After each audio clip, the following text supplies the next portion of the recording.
স্বাগত নিউজ 24 চট্টগ্রাম প্রতিদিনে। অর্থ আত্মসাতের অভিযোগে সাবেক ভূমিমন্ত্রী ও তার স্ত্রী সহ ৩১ জনের বিরুদ্ধে দুদকে মামলা দায়ের করা হয়েছে। দুদক বলছে, সাইফুজ্জামান ও তার স্বজনরা মিলে নিজ ব্যবসা প্রতিষ্ঠানের কর্মচারীদের নামে ভুয়া প্রতিষ্ঠান খুলে গম, ছোলা আমদানির নামে তাদের পারিবারিক মালিকানায় থাকা ইউসিবিএল ব্যাংক থেকে টাইম লোন নিয়ে সেই টাকা পাচার করেন। ২৫ কোটি টাকা আত্মসাতের অভিযোগে তাদের বিরুদ্ধে এ মামলা হয়েছে। বৃহস্পতিবার দুদকের প্রধান কার্যালয়ের উপপরিচালক মোহাম্মদ মশিউর রহমান চট্টগ্রাম জেলা কার্যালয় ১-এ মামলাটি করেন।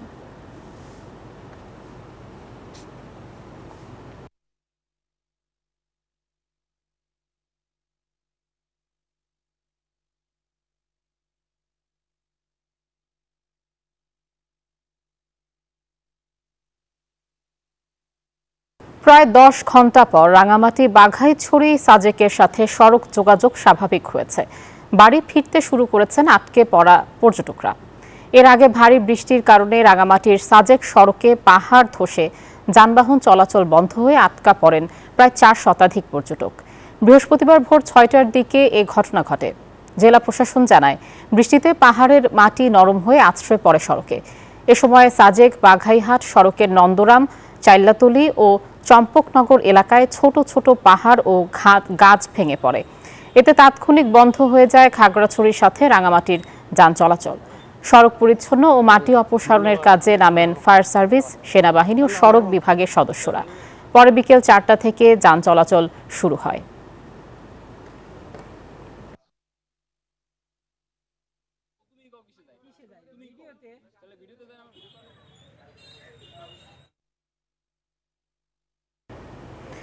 প্রায় ১০ ঘণ্টা পর সাজেকের সড়কে যান চলাচল শুরু হয়েছে। ফিরতে শুরু করেছেন পর্যটকরা।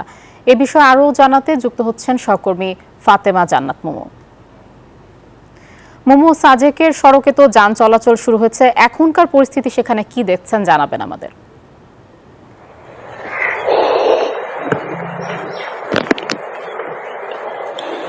আয়শা, শুক্রবার দিয়ে শুরু করছি। টানা ১০ ঘন্টা সড়ক বন্ধ থাকার পর এখন স্বাভাবিক হয়েছে রাঙামাটি খাগড়াছড়ি বাগাইহাট সাজেক সড়কটি, যার কারণে পর্যটকরা নিরাপদে বাড়ি ফিরতে শুরু করেছে, এমনটা জানিয়েছে বাগাইছড়ি উপজেলার নির্বাহী কর্মকর্তা শিরিন আক্তার। তিনি বলেছেন, টানা ১০ ঘন্টা ধরে সেনাবাহিনী, পুলিশ, বিজিবি এবং ফায়ার সার্ভিস, সড়ক ও জনপদ বিভাগের সদস্যরা কঠোর পরিশ্রম করে বাগাইহাটের প্রায় ৩টি স্থানের যে পাহাড় ধসে সড়ক বন্ধ হয়ে গেছিল সেই সড়কে মাটি অপসারণ করেছে। একই সাথে যে বড় বড় গাছগুলো ভেঙে পড়েছিল সেগুলো কেটে কিন্তু তারা সড়ক যোগাযোগ ব্যবস্থা চালু করেছে। যেহেতু বৃষ্টিপাত অব্যাহত আছে, এখনো বৃষ্টি হচ্ছে, সেজন্য পাহাড়ি সড়কগুলো আসলে নিরাপদ নয় বলছেন স্থানীয় এবং প্রশাসনরা। যেহেতু বৃষ্টি হলেই পাহাড় ভেঙে পড়ে সড়কে এবং সড়ক যোগাযোগ বন্ধ হয়ে যায়, সেজন্য নিরাপদে চলাফেরা করার জন্য সবাইকে বলেছে, বিশেষ করে পর্যটকদের, যদি পাহাড়ের পাদদেশে যে সড়কগুলো আছে সেগুলো সাবধানে যাতায়াত করতে বারবার বলা হয়েছে। যেহেতু বর্ষাকাল আছে, যে কোনো সময় যে কোনো মুহূর্তে বৃষ্টিপাত শুরু হয়ে যায় এবং বৃষ্টি হলেই পাহাড় ধস ঘটনা ঘটে। এরই মধ্যে রাঙামাটির বাগাইছড়ি উপজেলায় টানা ৩বার পাহাড় ধসের ঘটনা ঘটলো। দুইবারই পাহাড়ের যে পাহাড়ি সড়ক আছে সেই সড়ক কিন্তু বন্ধ হয়ে যায় এবং সড়ক জনপদ বিভাগ, সেনাবাহিনী, পুলিশ, ফায়ার সার্ভিস সবার যৌথ উদ্যোগে তারা কিন্তু বারবার সড়ক সংস্কার করছে এবং সড়ককে পরিচ্ছন্ন রেখে যান চলাচল স্বাভাবিক রাখার চেষ্টায় অব্যাহত রয়েছে। যেহেতু রাঙামাটি একটি পর্যটন শহর, এখানে পর্যটকরা আসে, দূর দূরান্তের স্থানীয়রা বিভিন্ন জায়গায় কিন্তু ঘুরে বেড়ায়। সেজন্য রাঙামাটির যে সাজেক ভ্যালি, এটি হচ্ছে রাঙামাটি বাগাইছড়ি উপজেলার একটি ইউনিয়নে। রাঙামাটি থেকে দুর্গম এলাকা এবং সমুদ্রপৃষ্ঠ থেকে অনেক উঁচুতে এই পাহাড়ি এলাকার মধ্যেই কিন্তু সাজেক ভ্যালি পর্যটন কেন্দ্র করা হয়েছে, যার কারণে পাহাড়ি সড়ক পাড়ি দিয়ে কিন্তু তাদেরকে সাজেকে যেতে হয়। এবং সাজেক এমন একটি এলাকা, সেই এলাকায় কিন্তু বিভিন্ন এলাকার মধ্যে কিন্তু নেটওয়ার্ক নাই, মোবাইল নেটওয়ার্ক না থাকার কারণে যোগাযোগটা আসলে কিন্তু স্বাভাবিকভাবে হয় না প্রশাসনের সাথে। সেক্ষেত্রে পর্যটকদেরকে নিজ দায়িত্বে কিন্তু তাদেরকে সচেতন থাকতে বলা হয়েছে, যেহেতু বর্ষাকাল অব্যাহত অব্যাহত আছে। যে কোনো মুহূর্তে কিন্তু ভারী বৃষ্টিপাত হচ্ছে, যে কোনো মুহূর্তেই কিন্তু পাহাড় ধসের ঘটনাটা ঘটছে। সেজন্য যার যার অবস্থান থেকে নিরাপদ থাকলে তাহলে অপ্রীতিকর কোনো ঘটনা ঘটবে না, এমনটি বলছেন। তো রাঙামাটি থেকে এই ছিল আমার কাছে সর্বশেষ তথ্য। ফিরে যাচ্ছি স্টুডিওতে। মোমো, আপনাকে ধন্যবাদ। চট্টগ্রামে আইনজীবী আলিফ হত্যা সহ 5 মামলায় ইসকনের বহিষ্কৃত নেতা চিন্ময় কৃষ্ণ দাসের জামিন আবেদন আবারও নামঞ্জুর করেছেন আদালত। বৃহস্পতিবার দুপুরে চট্টগ্রাম মহানগর দায়রা জজ মোহাম্মদ হাসানুল ইসলাম শুনানি শেষে এই আদেশ দেন। এর আগে গত 3 June Chittagong metropolitan magistrate Abu Bakar সিদ্দিকের আদালতে চিন্ময় দাসের জামিনের আবেদন করা হলে তা নামঞ্জুর হয়েছিল। এই আদেশের বিরুদ্ধে মহানগর দায়রা জজ আদালতে জামিনের আবেদন করা হয়। এ সময় তাকে রাষ্ট্রদ্রোহ মামলার আসামি উল্লেখ করে জামিনের বিরোধিতা করেন রাষ্ট্রপক্ষের আইনজীবী।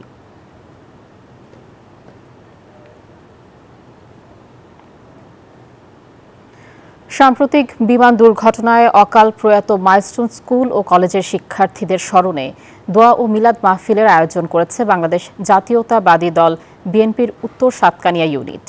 বৃহস্পতিবার দুপুরে শহীদ প্রেসিডেন্ট জিয়াউর রহমানের ভাতিজি শহীদ মেহরিন চৌধুরীকে বিশেষ শ্রদ্ধা জানানো হয়, যিনি নিজের জীবন উৎসর্গ করে 20 জন শিশুকে বাঁচিয়েছেন।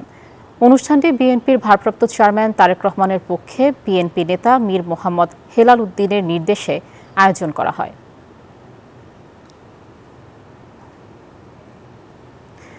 মেট্রো রেল থেকে সরে মনোরেলের দিকে ঝুঁকছে চট্টগ্রাম সিটি কর্পোরেশন।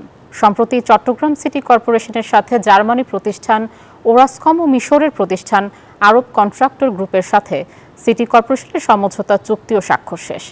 মন্ত্রণালয়ের অনুমোদন পেলে নগরীতে ফিজিবিলিটি স্টাডি শুরু করা হবে বলে জানিয়েছে সিটি কর্পোরেশন কর্তৃপক্ষ। রতন দাসের ছবিতে চট্টগ্রাম থেকে নয়ন বোরা জয় রিপোর্টে বিস্তারিত। মনোরেল বিশ্বের উন্নত মানের একটি বাহন। চট্টগ্রাম নগরবাসীকে যানজটের ভোগান্তি থেকে স্বস্তি ফেরাতে নগর জুড়ে উদ্যোগ নেওয়া হয়েছে মনোরেল চালুর। মনোরেল চালুর জন্য এরই মধ্যে চট্টগ্রাম সিটি কর্পোরেশনের সাথে জার্মানি প্রতিষ্ঠান ওরাসকম ও মিশরের প্রতিষ্ঠান আরব কন্ট্রাক্টর গ্রুপের সাথে সমঝোতা চুক্তি হয়েছে। যেহেতু আমাদের এখানে প্রচুর পরিমাণে ফ্লাইওভার আপনার উপর হয়ে গেছে মেইন রোডের ক্ষেত্রে, তো এক্ষেত্রে খুব অল্প জায়গার মধ্যে বিদ্যমান রেখে যাতে একটা পাবলিক ট্রান্সপোর্ট রেডি করা যায় কিনা সেটা চিন্তা ভাবনাকে মাথায় রেখে মনোরেলের একটি প্রস্তাবনা একটি ফরেন প্রতিষ্ঠান কর্তৃক দেওয়া হয়েছে। সিটি কর্পোরেশন কর্তৃপক্ষ জানিয়েছে প্রকল্পটি পাবলিক প্রাইভেট পার্টনারশিপ মডেলে বাস্তবায়ন করা হবে। প্রকল্পের সম্ভাব্য 3টি রুট হচ্ছে কালুঘাট থেকে বিমানবন্দর পর্যন্ত, অন্যদিকে সিটি গেট থেকে ফিরিঙ্গি বাজার পর্যন্ত, এদিকে অক্সিজেন থেকে কোতোয়ালি পর্যন্ত। তবে মন্ত্রণালয়ের অনুমোদন পেলে শুরু হবে সমীক্ষা। যেহেতু এটা ফরেন ডাইরেক্ট ইনভেস্টমেন্ট হিসেবে কাউন্ট করতেছে, ওই ইনভেস্টমেন্টগুলো এটা করা যাবে কিনা এটা ফিজিবিলিটির জন্য এবং অনুমতির জন্য আমরা অলরেডি বিটাতে আমরা ফার্স্ট অ্যাপ্রোচ করেছি এবং আমরা মন্ত্রণালয়ে সে বিষয়ে আমরা যোগাযোগ করতেছি। এইদিকে সিটি কর্পোরেশনের এমন উদ্যোগে খুশি নগরবাসী, দ্রুত চান বাস্তবায়ন। এই ধরনের উদ্যোগ সত্যি প্রশংসাজনক একটা উদ্যোগ। এই সিটির মানুষ খুবই উপকৃত হবে এই উদ্যোগটা নিলে। তবে মেট্রো রেলের চেয়ে মনোরেলের সিদ্ধান্ত যুগোপযোগী বলছেন নগর পরিকল্পনাবিদরা। সবকিছু চিন্তা করলে মনোরেলটা এখানে মেট্রো রেলের চেয়ে বেশি গ্রহণযোগ্য বলে মনে করছে। প্রস্তাবিত মনোরেল প্রকল্পটির মোট দৈর্ঘ্য হবে প্রায় 54 কিলোমিটার এবং এতে বিনিয়োগ হবে প্রায় 20 থেকে 25,000 কোটি টাকা। পুরো অর্থায়ন করবে বিদেশি বিনিয়োগকারী প্রতিষ্ঠান ওরাসকম কনস্ট্রাকশন ও আরব কন্ট্রাক্টরস। নয়ন বড়ুয়া জয়, নিউজ 24, চট্টগ্রাম। চট্টগ্রাম প্রতিদিনের সংবাদে নিচ্ছে একটা বিরতি, সাথে থাকুন। স্বাগত নিউজ 24 চট্টগ্রাম প্রতিদিনের সংবাদে। চট্টগ্রাম থেকে ঢাকার উদ্দেশ্যে রওনা দেয়া বিমান বাংলাদেশের একটি ফ্লাইটে যাত্রী ত্রুটি দেখা দেয় ফের চট্টগ্রামে ফিরে এসেছে। সকাল 8:58 ফ্লাইটটি চট্টগ্রামের শাহ আমানত আন্তর্জাতিক বিমানবন্দরে নিরাপদে অবতরণ করে। জানা যায় সকাল 7:15টায় সংযুক্ত আরব আমিরাতের দুবাই থেকে চট্টগ্রামে পৌঁছে বিমান বাংলাদেশের ফ্লাইট BG148। 287 জন যাত্রী নিয়ে বিমানটি 8:37 ঢাকার উদ্দেশ্যে রওনা দেয়। তবে উড্ডয়নের পর বিমানটিতে যান্ত্রিক ত্রুটি দেখা দেয়। এ কারণে বিমানটি গতিপথ পরিবর্তন করে ফের চট্টগ্রামে ফিরে আসে। পরে বিমান বাংলাদেশের অন্য একটি ফ্লাইটে যাত্রীদের ঢাকায় পাঠানো হয়।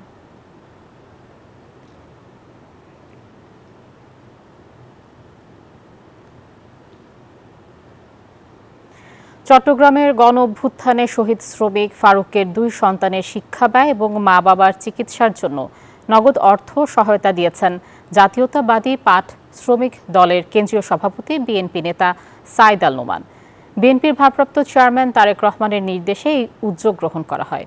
গত বছর 16 জুলাই বিকেল 3টায় চট্টগ্রামের কোটা সংস্কার আন্দোলনে আওয়ামী সন্ত্রাসীদের হামলায় ফার্নিচার দোকানের শ্রমিক মোহাম্মদ ফারুক গুলিবিদ্ধ হয়ে মারা যান।